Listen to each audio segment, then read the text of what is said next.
నా మనవరాలకి వేసవి సెలవులు ఇచ్చేశారు. ప్రతిరోజు బయటకు వెళ్ళి వాడుకుందాం ఉంటుంది. నేను కూడా సరే అనాలని అనుకుంటాను, కానీ బయటకు వెళ్తే వేడి చాలా ఎక్కువగా అనిపిస్తుంది. ఇప్పుడు ప్రశ్న ఏంటంటే, పిల్లలు వేసవిని ఆనందంగా సురక్షితంగా గడపాలంటే మనం ఏం చేయాలి? ఇప్పుడు చెప్తాను వినండి. మొదటగా సమయం చాలా ముఖ్యం. పిల్లల్ని ఉదయం పూట లేదా సాయంత్రం మాత్రమే ఆడనివ్వండి. మధ్యాహ్నం ఎండ ఎక్కువగా ఉన్నప్పుడు మాత్రం బయటకు పంపకండి. రెండోది, నీళ్లు తాగించడం చాలా అవసరం. వాళ్ళు అడిగే వరకు వేచి ఉండకండి. తరచూ నీళ్లు ఇస్తుండండి. మంచినీళ్ళు, కొబ్బరి నీళ్ళు, మజ్జిగ, నిమ్మరసం ఇవి చాలా మంచివి.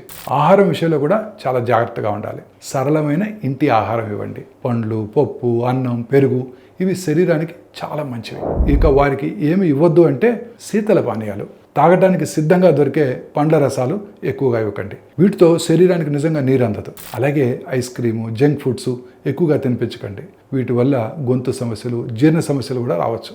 ఇంకో విషయం గమనించండి. పిల్లలు కనుక అలసిపోయినట్టు అనిపించడం, చిరాకు చూపించడం, ఆడకపోవటం ఇవి చాలాసార్లు నీటి లోపం అంటే డిహైడ్రేషన్కి సంకేతాలు కావచ్చు. పిల్లలు వేసవిని ఆనందించాలి, అది అవసరమే. కానీ మనం జాగ్రత్తగా చూసుకుంటేనే అది సురక్షితం అవుతుంది. ఎందుకంటే పిల్లలకి వేడి ఎంత ప్రమాదమో తెలియదు. అది మనమే అర్థం చేసుకొని వాళ్ళని కాపాడాలి.